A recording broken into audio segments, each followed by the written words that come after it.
Ayo nagrangkan.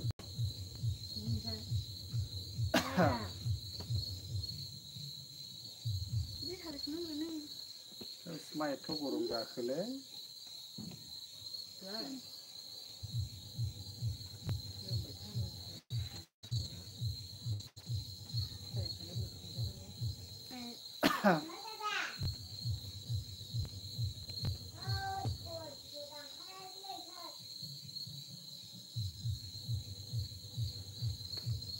Nana taphadan sini.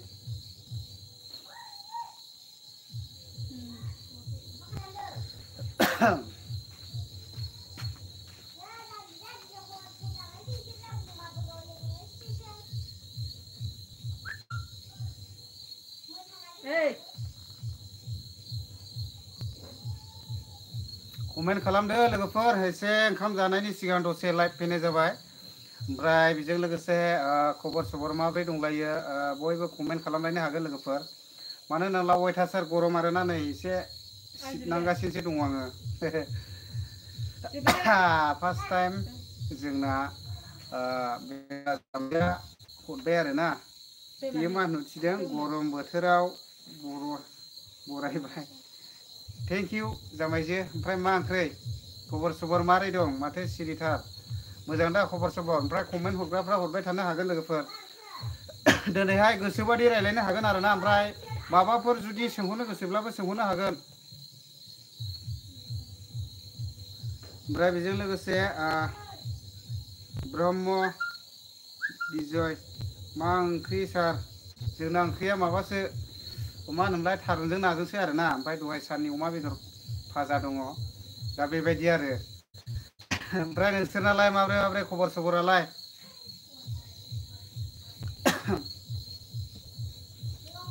Comment खालामबाय थानो हागोन लोगोफोर बयबो माब्रै दंलायो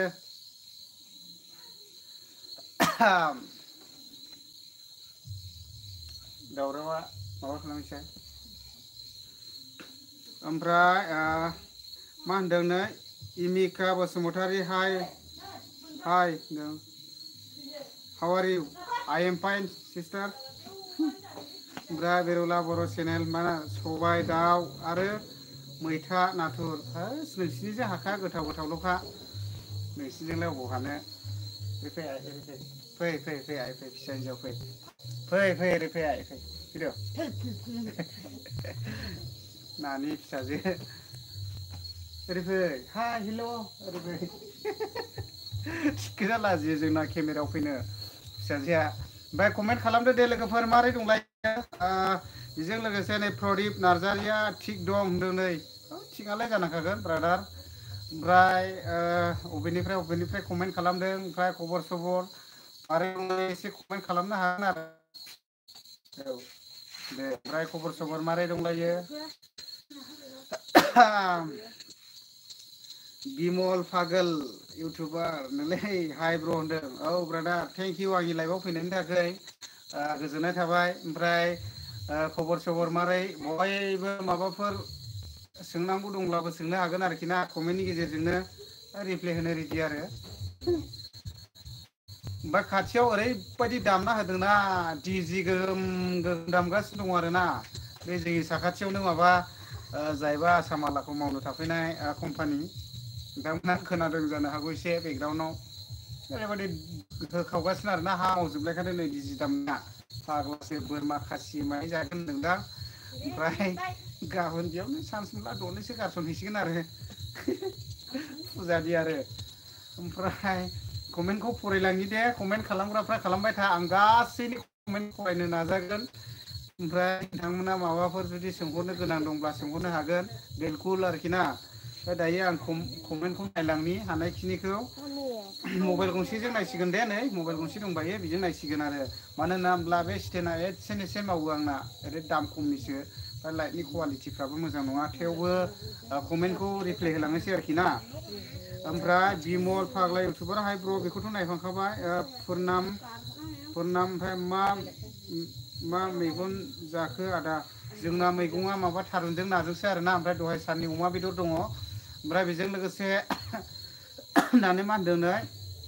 रामसिं बसुमतारिया मा होनदों नै नों बबेनि सार आङो चिरां जिल्ला खैलामैला BCDC नि सिङाव थानाय पर्बतजरा गामिनि आरोना ब्रादार बबे ओरै फै ओइ मेदाम ओरै फै माला नेकलेस गिट्टि लाबोदों आंना मेदामा नै बेखौनो गाननानै मिनिगासिनो फिसाजोनि मोसानायाव गानग्रासो आरोना समायो माथो ने फैदा एसे बिमा ओइ बिमा ओरै फै लेखानांगौनो ओमफ्राय कमेन्टखौ नायबावनोसै दे बेनिफ्राय मा होनो बिमल फाग्ला बेखौनो नायखाबाय नों बबेनि ब्रादार रामसिं बसुमतारि खोन्थाखाबाय आं ब्रह्मा बिजय सारा फेमिलि साबैसे आरो सोर सोर जोंना फेमिलायलांगासिनो आरोखि ना बेगें गैयि सालायबाय था जेरै मेरै ओरैनो थांला बायदोलै जोंना माबा आंनि मिसेस दङ ओमफ्राय बेजों लोगोसे आंना फिसाला दङ ओमफ्राय बेजों लोगोसे सासे फिसाजो दं आरोना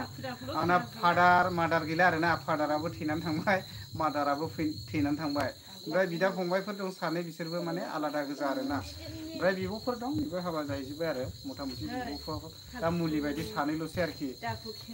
बिब'फोर साथाममोन सानै थैबाय ओमफ्राय दा जोंना न'खराव दायो दङ जाहैबाय आंनि मिसेस आरो आंनि फिसाला देरसिन ओमफ्राय फिसाजो आरो सानै दा बेखिनियानो आरो ओमफ्राय कमेन्ट खालामबाय थानो हागोन ओमफ्राय आं कमेन्टखौ फरायलांगोन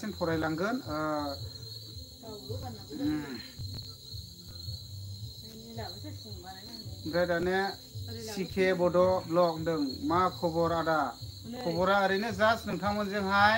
लाइभआव रायलायनो होननानै फैबाय आरोखि ना जास्ट नोंथांमोनजों दसे सम लाइभआव थानायानो आरोखि आंना खबरा ओमफ्राय गोलोमनायाबो लाजाथारा सिबनांगासिनो आरोना नै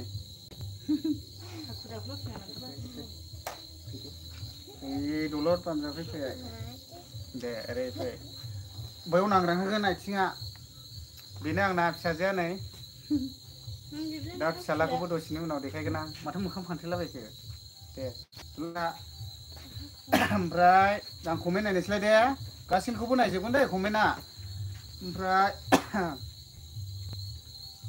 मा होनदों नै फैलाव नार्जारिया ब्रादारा मा होनहरदों बे टाइमाव नेट आरो मोजां जायालै आदा ओंखारगौ नेटआ ओरैबायदि प्रब्लेम नै गिदिंगासिनोसो दं बेलाय नै फुरा गिदिंगासिनोसो दं आरो नै दा खाथिलायबाय फाग्लासो ओरैबायदि दां फाग्लासो ना नेटआ ओमफ्राय दाना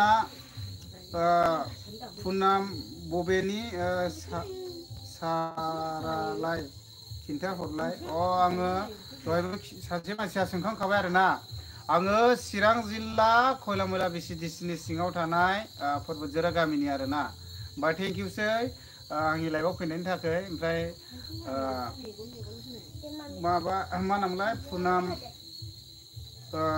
बबेनि नोंथाङा कमेन्ट खालामफिननो हागोन आरोना थेंक इउ लाइभआव फैनायनि थाखाय ओमफ्राय मा होनदों नै रन्जन बर' हाय होनदों थेंक इउ ब्रादार आंनि लाइभआव फैनायनि थाखाय लाइटआ थांफिनबायना कारेन्टआ ओमफ्राय नैबे फिसा टर्चनि लाइटसो आरोना थेवबो रायलायलांनोसै लाइटआ मोजां फैया जानो हागौ ओमफ्राय दाना मा होनदों जोंसार ब्रह्म मा होनदों नै महायनि नों बेबो आं सोंहरदों थेंक इउ ब्रादार आंनि लाइभआव फैनायनि थाखाय आङो चिरां जिल्ला खैलामैला BCDC नि सिङाव थानाय पर्बतजरा गामि आरोना बबावबाफोर लामाफ्राव नुयोब्ला रायलायनो हागोन आरोखि ना ओमफ्राय आं कमेन्टखौ नायबावनोसै ओमफ्राय मा होनदों जों श्रीमा माइन बसुमतारी मा जाखो होनदोंमोन खोमा नेटआ एसे प्रब्लेम जागासिनो दङ गिदिंगासिनो नै फुरा थाबथा थाबथा जादों आरोना ओरैबायदि मोजां क्लियार फैयाना नेटआ दानि समावहाय मानो होनना बुङोब्ला बयबो इउज खालामोना मबाइलखौ बे टाइमाव दा बेनिखायनो थाबथा थाबथा जादों जानांगौ आरोना थेवबो नोंथांमोनजों एसेब्लाबो शेयार खालामलायनोसै आरोना लाइभआवहाय ओमफ्राय कमेन्टखौ नायलांजोबगोन दे ओमफ्राय बिमल इउटुबार आं चिरां बेंटल सेरफांगुरिनि ब्र अके थेंक इउ ब्रादार गोजोननाय थाबाय ओमफ्राय आङो दाखालि चिरां मा होनो सेरफांगुरिनि मोनसे न'खराव थांदोंमोन आरोना बैहा रानिखाथा खाथियाव ओमफ्राय आङो जेब्ला भिडिअ लाखांना फैयो ओमफ्राय आङो मोनसे बेग मोनबोदों दै बलजों जाबजों बेखौथ' दाख्लैनो कनफार्म जाबाय मोनफिननानै आङो पेजआव होदोंमोन दा बेबायदि आरो ओमफ्राय थेंक इउ ब्रादार आंनि लाइफआव फैनायनि थाखाय बिमल। ओमफ्राय दाना बिरला बर' चेनेल मैया गुवाहाटि थांदों आरो मा होनदों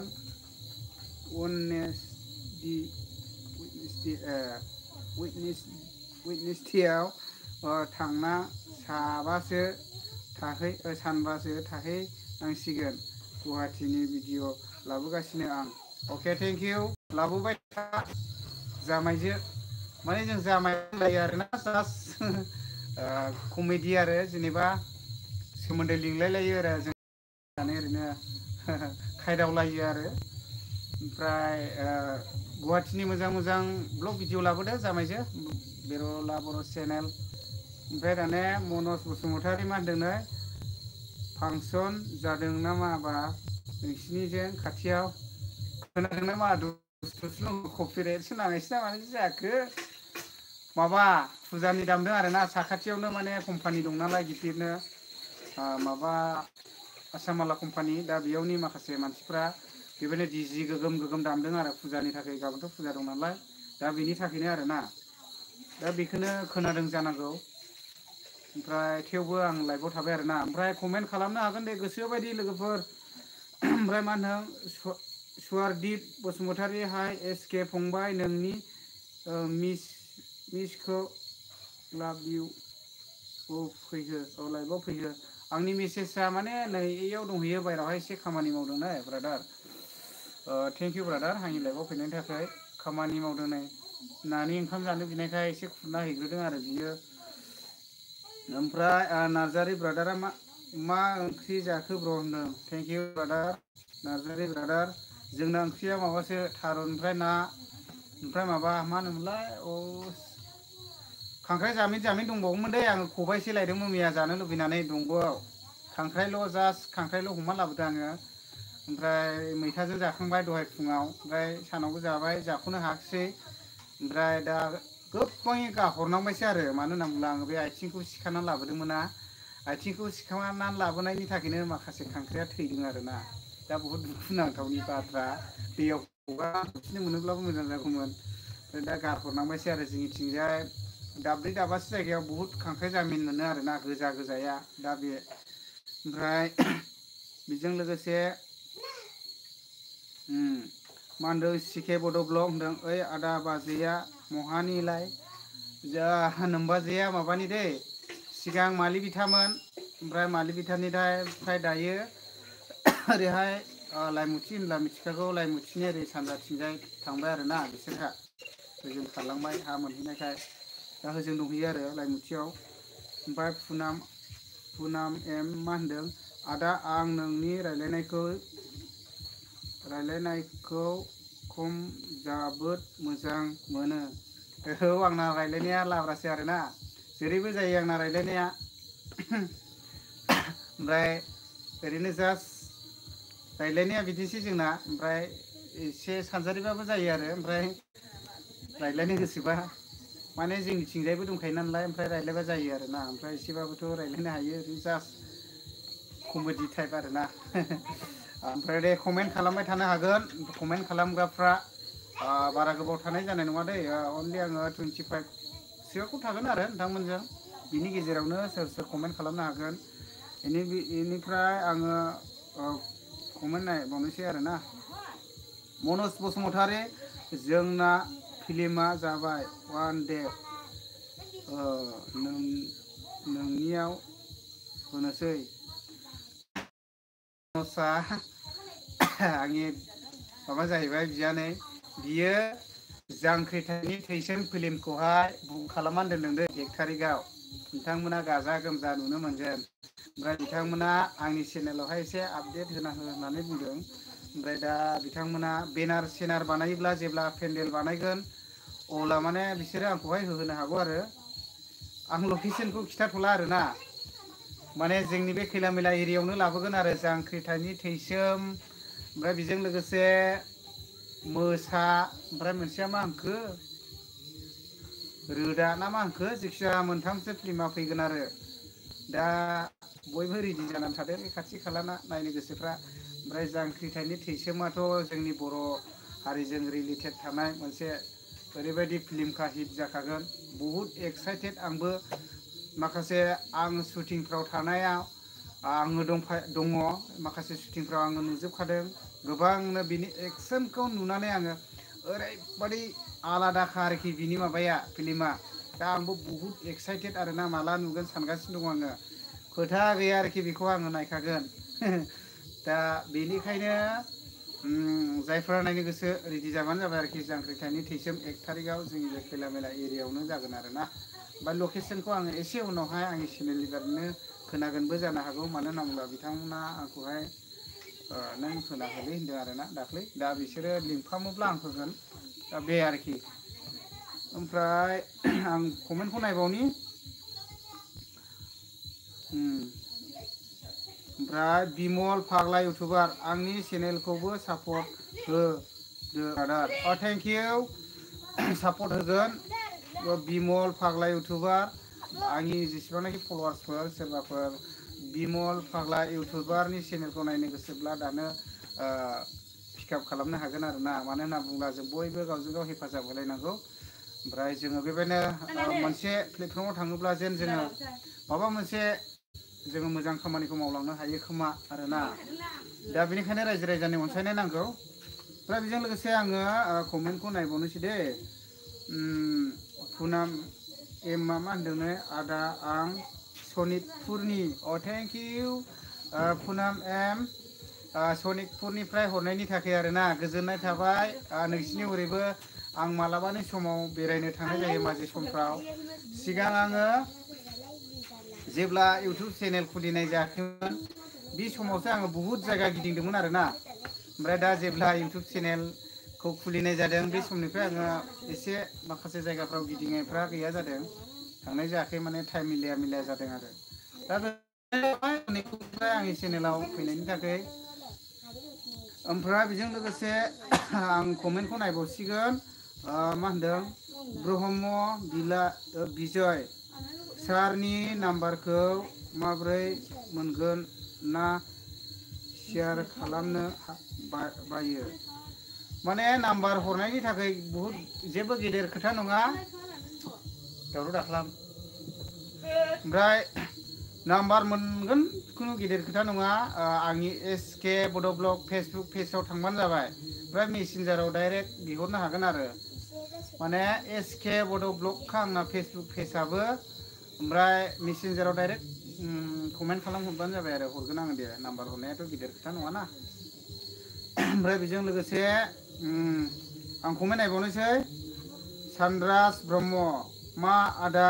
मोजांना मोजां ब्रादार थेंक इउ आंनि लाइभआव फैनायनि थाखाय ओमफ्राय आंनाथ' मबाइलफ्रा दाम खमि नालाय गोरिब अबस्था दा बेनिखायनो कुवालिटिया मोजां फैया थेवबो नोंथांमोनजों लोगो मोनलायदों बेनो जथेस्थ' आरोना ओमफ्राय बेजों लोगोसे लाइटआबो मोजां नङा नै लाइनबो गैया ओमफ्राय बेकग्राउन्ड मुसिकआसो मा रोखोम थांखो ओरैबायदि दावरावल' दामखादों नै ओमफ्राय बेजों लोगोसे आङो कमेन्टखौ फरायबावनोसै दे सानराज ब्रह्म मा आदा मोजां ना बेखौथ' नायखाबाय ओमफ्राय गौतम बर' नाइस आंनि रायलायनाय नोंनि रायलायनाय थेंक इउ जोंना माने मिसलसो दे रायलायनाया जेरैबायदि आरोखि ना ओरैनो जास्ट मिसल आरोखि ओरैबो जाया गेजेरावनो आरोना जिखौनो मोनो बेखौनो रायलायो आरोना ओमफ्राय नोंसोरसो माबायदि खोनादों थेवबो आङो भाषा हिसाबै बयखौबो मोजां मोनो जोंनि बर'नि गेजेराव जेसेबांनाखि सानजारि जा बा बोरदोन जा बा ओरैहाय बेंगलारियानो जा आं गासैखौबो मोजां मोनो आरोना बा कामरुपसियानो जा थेवबो जों बुजिलायोना एसेल'सो डिफारेन्स जायो दा थेंक इउ ब्रादार आंनि लाइभआव फैनायनि थाखाय जिमि दास दिनै मैदेर होआखै नामा दादा माने दिनै मैदेरा फैयाखै फैनाया एक्सुवेलि बुंनो हाया बबे समाव फैयो हाग्रानि जुनार दा बेबायदि आरो ओमफ्राय बहुद इन्टारेस्ट मोनोना मैदेर फैयोब्ला हाबाब गामि ओनसोलखौनो फोजाखांजोबखायो ओरैबायदि इन्टारेस्टिं मैदेराबो ओरैबायदि फाग्ला मानसि दङना मैदेरखौ खाथियाव थांनानै मैदेरा हरै गिदिङोब्ला खिबुआव सावनानै खारनो नागिरो आरोना ओमफ्राय मोखांजों मोखांब्ला खुनु हाया मैदेराबो मानसि बुरजाबा होसोथायनो गियो ओमफ्राय सानै साथामल'ब्ला एसे होसोनो नागिरो आरो ओमफ्राय जै मानसिया गिनानै खारबायथाय होसोथायो ओमफ्राय बेयावनो गोग्लायला गोग्लायलि बायसान्स गाला गालि खालामजानो गिनांगौ आरो ना दा बेनिखायनो हुसियार हाग्रानि जुनारजों खुनु बिसास गैया आरो ना दाख्लैथ' ओरैबायदि इन्टारेस्टिं जादों न' सिफायना गालांजोबदों ओमफ्राय सानै साथामल'बाथाय खुनु दाजुजि आरो होनोहाय गैयालाबो 20-30 जन बेबायदि बनजार सावनानै होब्लासो एसे फावसायो आरोना ओमफ्राय दाख्लैथ' ओरैबायदि मोखाङाव सावहां बनजारजों खालामलायो आरोना है दां मोनसेसोल' गोजान ओमफ्राय मैदेराबो मा खालामो बालाखौ ओरै हानि बालाखौ ओरै फुथुमनानै मोखाङाव ओरै सारदेरबावो फाग्लासो ओमफ्राय औवा सुबा थाथेनायावबो बनजारजों ओरै सावहरदोंमोन थालिर जानायाव जा होसोदों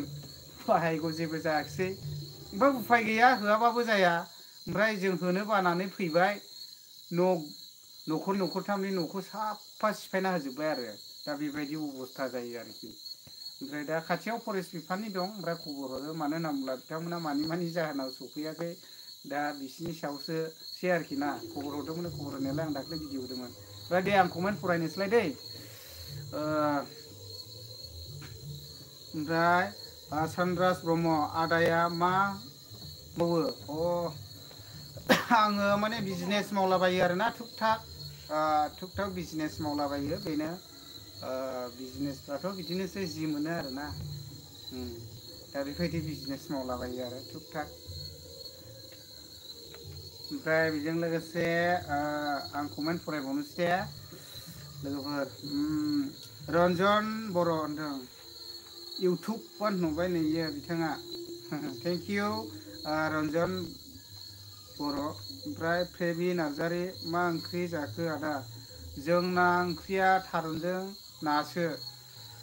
ओमफ्राय दहाय साननि अमा बेदर दं आरो ओमफ्राय खांख्राइ जामिन दंबायोमोन बाथोन देला हागौमोन सिलि गाहरबायसो सेवबाय गारहरबाय आरो ओमफ्राय थेंक इउ 30 जन आंनि लाइभआव दंगासिनो दं गोजोननाय थाबाय ओमफ्राय माबा माबि सोंनो गोसोब्ला सोंहरनो हागोन आंनि भिडिअ होनायनि बागैबो माबा मोनसेफोर मिथिनो लुबैयोब्ला सोंहरनो हागोन आरो ना नोंथांमोनाथ' माखासे आंनि भिडिअखौहाय नायखायो जानांगौ दा उफाय गैया माखासे भिडिअखौ जों लाबोनो गोनां जायो मानो होनना बुङोब्ला नोंथां मिथिखायो आं मानि बागै भिडिअ लाबोयो रायजो राजाफ्रा मा मोनसे समयसा जायोब्ला आंखौ इनभाइट खालामहरोब्ला लिंहरोब्ला आं थाङो हानायखिनिखौ आं रायजो राजानिनो मोजां खामानि मावलांनो एबा सहाय होलांनो होननानै आं सानो आरोना दा बिनि सायावनो माबाफोर जुदि नोंसोर मिथिनो लुबैदोंब्ला कमेन्ट खालामहरनो हागोन आरोना बे माखासे बायदि गोमानाय मानसिफ्राबो मोनफिननानै दङ एसेलै आं भिडिअखौहाय एसे उनाव लाबोगासिनो दे बेफोरखौ मिथिगोन आरोना माखासे बायदि मानसिफ्रा आरोना आं दाख्लैफोर होगासिनो दंमोन दा बेफोरबायदि मानसिफोरखौहाय लाबोफिननानै दङ आरो दा आं बिनि बागै आं भिडिअ लाबोथ'वा एसे उनाव नुगोन आरो नोंसोरो आं गोबां कन्टेन्ट लानाय मानायफोरबो दं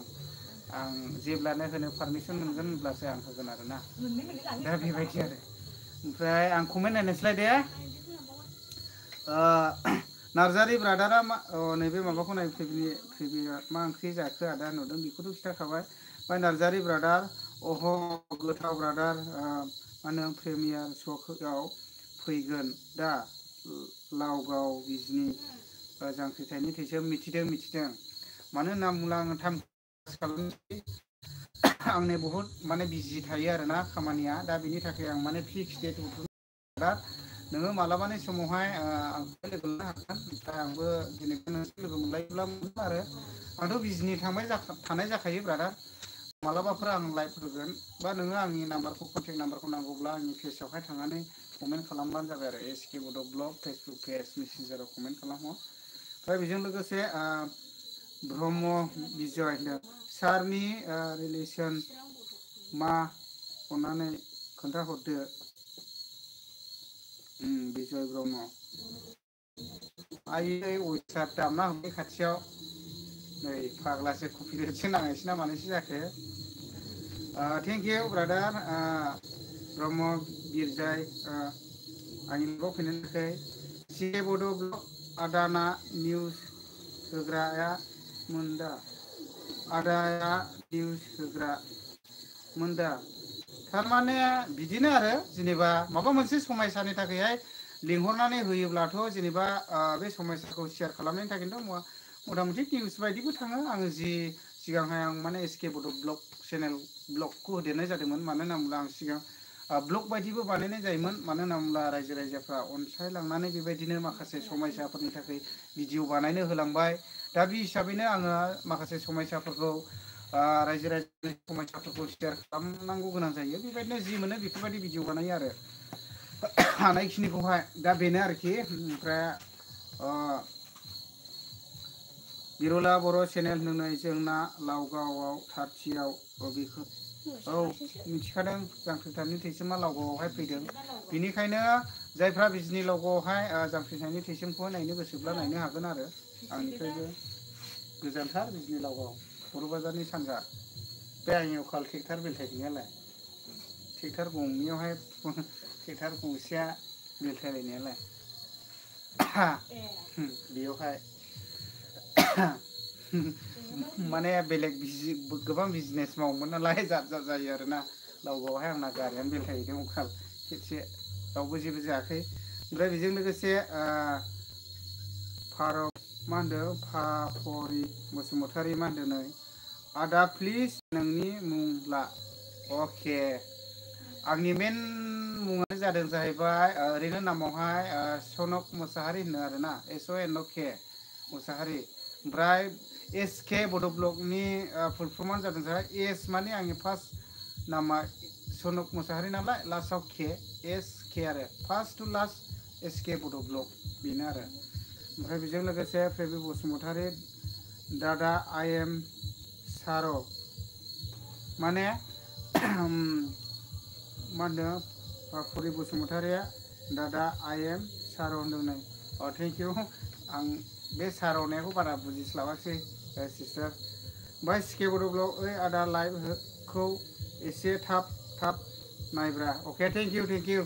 मावफ्रांलायलाङोलै ओमफ्राय दे गोजोननाय थाबाय ब्रादार ओमफ्राय कमेन्टखौ फरायगासिनो फरायनि दै ओमफ्राय बिरला बर' चेनेल टिकेट बिखाना दोननाय ट्रिसनि थाखाय गोबां आर्टिस्टफोर फैगोन आर्टिस्टफ्राथ' फैखागोन मानो होनना बुङोब्ला बेयावनि गोबांथार जायफ्रा रल लादों बिसोर थांखागोन ओरै माखासे एक्स NDFफोरनिबो थांगोन मानो होनना बुङोब्ला गोबांथार बिसोरबो बेयाव रल लादों जायफ्रा हाग्रानि जादों अरिजिनेल गोजानो ट्रेनार गोजा जायफ्रा नोंथांमोना नायगोन ना बे जांख्रिथायनि थैसोमखौ होमब्लासो बिनि माबाखौ मिथिगोन आरोखि ना ओरैबायदि थाखा गारखाबाय बिसोरबो सिबायफोर ना बिनि माखासे आर्मसफ्रा नोंथांमोनहा नायब्लासो मिथिगोन आंथ' दैनायदोंबो मादोंबो फुरा अथ' जाजोब्बाय आरोना थाव थुथाव गोमजोबो ओरैबायदि नांला दोलाबावो दा बेबायदि आरो नायदोल' नोंसोर ओमफ्राय बेजों लोगोसे मा होनदोंनो बिमल फाग्ला इउटुबार नोंस्राबो फुजा होयो नामा ब्रादार जोंहा हले फुजा होआ ब्रादार माने जोंहा मन्दलिसो थेंक इउ जोंनाबो बिदिनो फुजा होआ होनाया खिन्थु जोङो बयखौबो आङो वेलकाम आरोना जोंहा बयहाबो जाथि बर' हिसाबै एबा मानसि हिसाबै जोंहा बयहाबो धोरोम थायो मोनफा मोनफा जों बयनिबो धोरोमखौ नेग्लेक्ट खालामलाया मुगैलाया एसे जोङो सानो जाहैबाय जोङो बर' हिसाबै जों माबोरै अनलायनानै थानो हागोन नैबेखौसो आं माने सिन्था खालामो आरो गोबाङा दस्रा सानोब्ला आंनि बेसो मेनना जोङो मानसि हिसाबै बयहाबो धोरोम थायो धोरोमा थाखानांगौ थिग धोरोमजों खारनांगौ मानसिया थिग धोरोमखौ फल' खालामनांगौ मानो होनना बुङोब्ला भगबाना जोंनि देरसिन दा बेनिखायनो जोङो भगबाननि बोसोनजों खारनांगौ दा बेनिखायनो मानसि हिसाबै बयहाबो धोरोम थायो दा जों मुगैनाय गैया मुजुनाय गैया आङो सानो जाहैबाय जोङो एसे बर' हिसाबै जों अनलायनानै थानो हानायासो बयनिख्रुइ देरसिन होननानै आरो दा थेंक इउ ब्रादारनिसिम ओमफ्राय बेजों लोगोसे आं फरायबावनोसै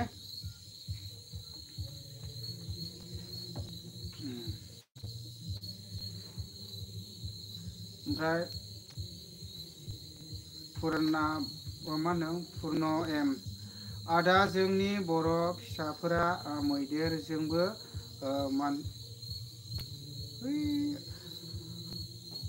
नेटआ ओरैबायदि स्ल' जादोंना आं कमेन्टखौ फरायलांगोन दे लोगोफोर खुनु टेनसन दाख्लाम आं फरायनि ओमफ्राय फुनाम एमआ मा होनदों नै आदा जोंनि बर' मानसिफ्रा मैदेरजोंबो मानसिजोंबो थैनो हमबाय माथो आं दाख्लैनि मैदेरजों गाथार जानायखौ जोबोद दुखु मोनदों आदा थेंक इउ मानो होनना बुङोब्ला बहुद दुखुनांथावनि बाथ्रा जोंनि उत्तर ओनसोलाव संसार जानाय मानसिफ्रा माखासे जिब जुनारजोंबो मोगा मोगि जानो गोनां जायो मानो होनना बुङोब्ला जोङो माखासे खामानिफोरखौबो मोननो थाङा दा बिनिखायनो खाथि खालायाव थानाय दैफ्राव जोङो नाफोरबो दाहायना लायनानैहाय गावनि उदैनि थाखाय जिउ खांनो गोनां दा जोङो माखासे जिब जुनारफोरजोंबो मोगा मोगि जानानै थैनो गोनां जायो दा बहुद दुखुनांथावनि बाथ्रा सिबाय सासे अन्थाव बाथाव गथ' थालांबाय ओरैबायदि गाबदों हिन्जावा आं हिन्जावजों बोरै कन्टेन्ट लानो आं माने एसेबो हिन्जावनि गाबनाय मानाय दुखुखौ नुनानै आं हिन्जावखौहाय केमेरायाव लाबोनो हायाखै दे बेनिखायनो सरि दा मालायनि दुखुआव आं बोरै केमेरा जाननो दा आं बेखौ साननानै आं केमेराखौहाय जाननाय जायाखै मोजाङै लानाय जायाखै नोंथांमोननोहाय आं क्लियार दिन्थिनो हायाखै आरोना बिनि मेसेजखौ दा बेनो आरोखि ना ओमफ्राय बेजों लोगोसे मा होनदों सिके बड' ब्लक ओइ आदा जा गरम होदोना गरमाखौथ' माथो होनबावनाय जा गरम ओरैबायदि गरम ओमफ्राय सिरत बर' मा खबर आदा जुखाम जाबाय नामा ओंख्रिया जाखो आदा जोंना माबा ओंख्रिया ब्रादार मा होनो थारुनजों नाजों आरोना सोरु आरो हाक्कु सोरु टु हाक्कु माने सावथालि सोरु होनो जाहैबाय थारुनखौ ओमफ्राय नाखौहाय हाक्कु सोरु हाक्कु ओमफ्राय मा होनदों नार्जारि ब्रादार अके जागोन ब्र थेंक इउ ओमफ्राय कमेन्टखौ फरायनोसै ना ओमफ्राय मा होनदों गोगोम बसुमतारिया मा होनदों मा ओंख्रि जाखो जोंना थारुनजों नाजों दे ब्रादार ओमफ्राय मा होनो मुनु बसुमतारि ब्लग माब्रै खबरफ्रा आगै मोजां आब' ओरैनो दसे सम लाइभआव फैबायाना नोंथांमोनजों रायज्लायनो लुबैनानैहाय ओमफ्राय माब्रै दं फोथायथाव बसुमतारिनो हाय ब्र थेंक इउ ब्रादार आंनि लाइभआव फैनायनि थाखाय साइडआव ओरैबायदि दामगासिनो दंलै ओरैबायदि गोमखावगासिनो दङ ओमफ्राय लाइन गैया दे टर्च लाइटजोंसो थादों आङो ओमफ्राय केमेरायाबोथ' आंना देन्जारखा मबाइला आइफन 14 प्र'सो ओरैबायदि कुवालिटिया हाइ फाइ फैखायो आरोना जास्ट जकिंसो दे ब्रादारमोन आंनि मबाइला दाम खमनिसो थेवबो आङो मेन टपिकखौल' बोखाङो दा गोबां जाथायफोरखौहाय बिनि गेजेरजोंब्लाबो खोनायो आरोना दा बेखायनो आं दामि मबाइलबो लायाखै बेखौनो सोलिसाबो ओमफ्राय बेजों लोगोसे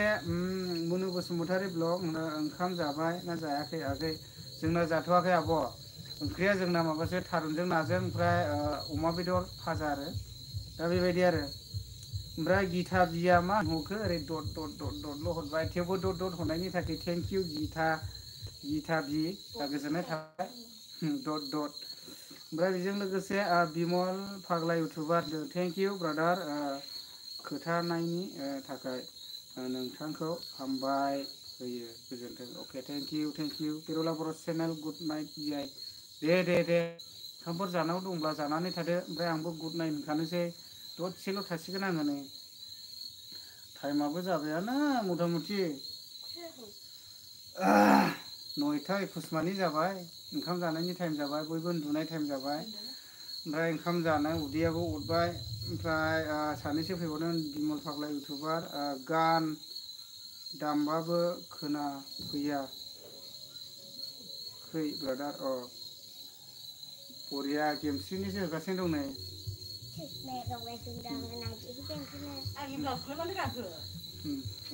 ओरैबायदि होगासिनो दं नै मेथाइआ सब फिल्मनि एक्टर बायदि नुलायलांथारबाय होननायनि होगासिनो दं नै साइडआवहाय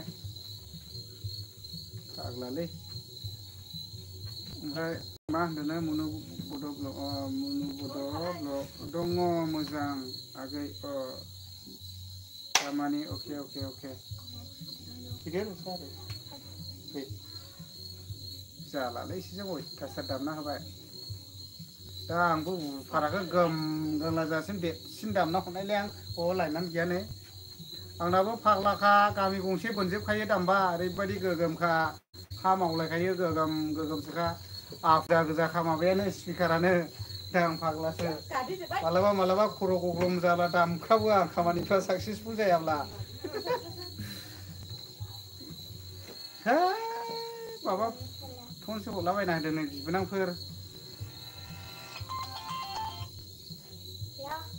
माथो बे लाइभआव थादों आङो हनै लाइभआव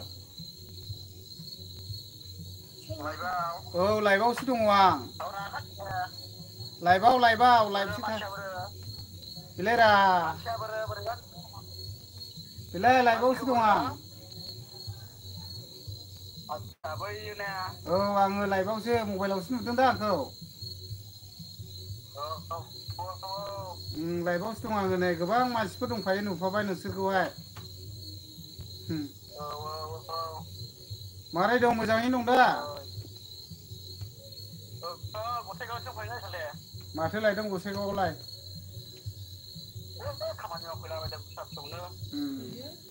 दे दा हरफिन दे आं कमेन्ट नायनि मबाइलाव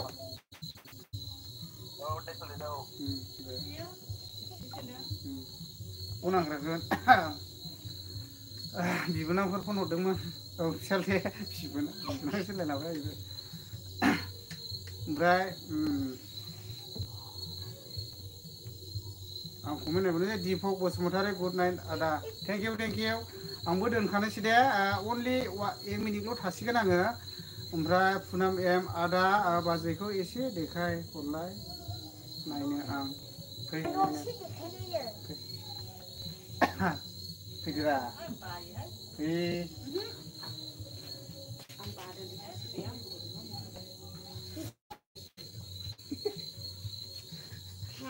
फै फैयानोलै लोगोफोर ओरैनो उन्दुनानैसो दङ गाज्रि दा मोनसै दे उन्दुनानै दं मानसिया आं एसे देखायहरनोसै दे लाइटजों उन्दुनासो दङ र' दिन्थिगोन आं थेवबो आफसुस दाजा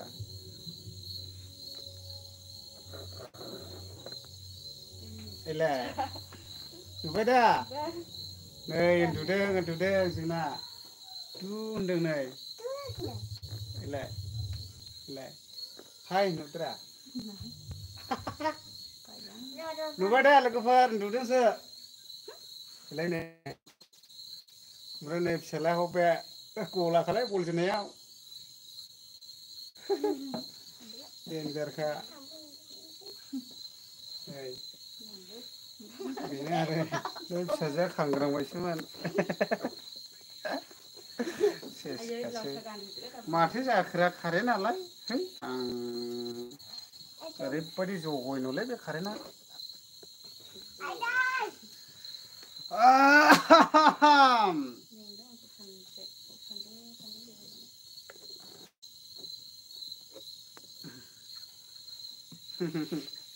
हे कमेन्ट खालाम नायनो दे कमेन्ट फरायनोसै आङो गुड नाइट आदा बिमल फाग्ला इउटुबार दोंसे गान खनदो ब्रादार हाब गानाबो माखौ खननाय आंलाय मानिथो खननाय दा खनथ'लायलाय गिटार गैया आंनाव गिटारा स्ट्रिं जजोबनानै दङ ओरैबायदि गिटार थाब्लासो खनजायोमोन गाज्रि मोनलाबो दुखु दा मोनसै दे ब्रादार एसे मेल'डिया फैनाय नङा होनदां गुजुदों आङो मानो होनब्ला प्रनाउन्सियेसना एसे बारा मोजां जाया मोनदों आङो फ्लेटआव थांनाय नामा मेथाइआ खनब्लाबो माने मालाबाफोर गिटार जायोब्ला मोजां खनगोन आं गिटार गैयाब्ला एसे इन्टारेस्टिं मोना आरोना खननोहाय दा स्केल लानानै जेब्ला गिटार लायो अब्लासो मोजां खोनायो आरोना मेल'डि खोनाब्लासोना मोजां जायो नालाय दा बेनिखायनो आरो खननायालाय खनदोंमोन आं सिगांहाय जोंना मोननैसो दोंनैसो मेथाइ माबा खालामदों आङो रेकर्डिं खालामदों माया दैमारि फाफ्ल'दानि मिसेसजों आरोखि बिथांमोना सिनायिबो जानो हागौ बै आगान ना माबा फिल्मावहाय खनदों आरो इयो बोरैबा मेथाइखौ खनदोंमोन इयो बेना बहुत मेथाइ दं आरोना ओमफ्राय बेजों लोगोसे नायबावनोसै आङो आदा बाजैखौ देखाय हरलाय आनोखौ बेखौथ' नुखाबाय देखायलाय नों गान दुंग्राखौ दामग्राखौ गान दामग्राखौ माने आं बुजियाखिसैलै ब्रादार ओमफ्राय बिरबला बर' चेनेल आं थांगासिनो बियाय मा होनो थांथ'वासै बियाय सोर दे बियाय दे जामाय दे जालायलाङालै आंनिबो सालाया एसे स्पिडै थाङो ओमफ्राय बेजों लोगोसे मिनि थाथ' आगै दे थेंकिउ आब' दे गोजोननाय थाबाय ओंखारदो दे अरजाया ओमफ्राय बेजों लोगोसे आंबो दोनखानोसै ओंखाम जानोसै आङो ओंखाम उखैबाय आङो ओमफ्राय बेजों लोगोसे जन बसुमतारी आं दासो आदा लाइभआव अके थेंकिउ जन बसुमतारी ओमफ्राय माब्रै दङ फंबाय खबर सबर मोजां ना आं दसे थाबावनोसै माने लोगोफ्रा गोदान फैना होयो आरोना दा बेनिखायनो आं थाथ'नाय जायो लाइभआवहाय उफाय गैया दसे थाथ'नांगौ गोनां जायो ओमफ्राय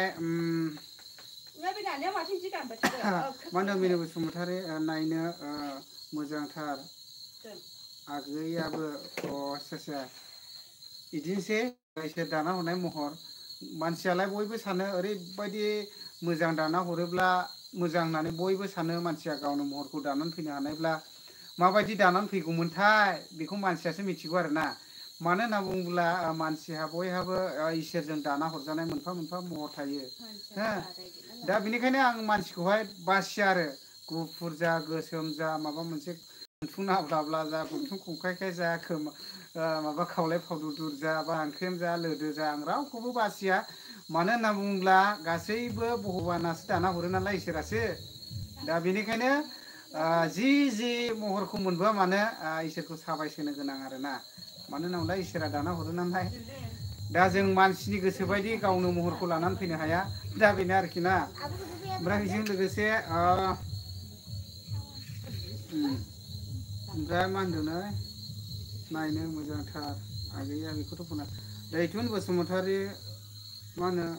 सालथि मा खबरलै है ओरैनो लाइभआव थादोंरा सालथे ओमफ्राय दैथुन बसुमतारी सालथि औ ओमफ्राय बिमल फाग्ला इउटुबार नोंनि मेथाइ दामग्रा बेफोरखौ देखाय होनदों ब्रादार नोंनि मेथाइ दामग्राफोरखौ माने आंनि गिना ए है लाइन गैया रा ब्रादार नै माबा सिङावसो दङ न' सिङावसो आं माने बुजिस्लाबाखैमोन माने आंना इमप्लेसो आरोना इमप्लेसो गिदिरनो ओमफ्राय बक्सआ स्पिकारा आहुजा गोजा आरोना गिदिर गोजा ओइ दा आहुजा गोजा गोगोम माने उफारबो दङ उफारा एसे प्रब्लेम जाना आं दाख्लै बिबोनांफोरनो हरदों ओमफ्राय आंनाबो माने इमप्लेसो आरो ओरैबायदि गोमो गोमगांजोबो ओमफ्राय मानो होनोब्ला स्पिकारा आहुजा गोजा नालाय बेजों लोगोसे ओमफ्राय जन बसुमतारी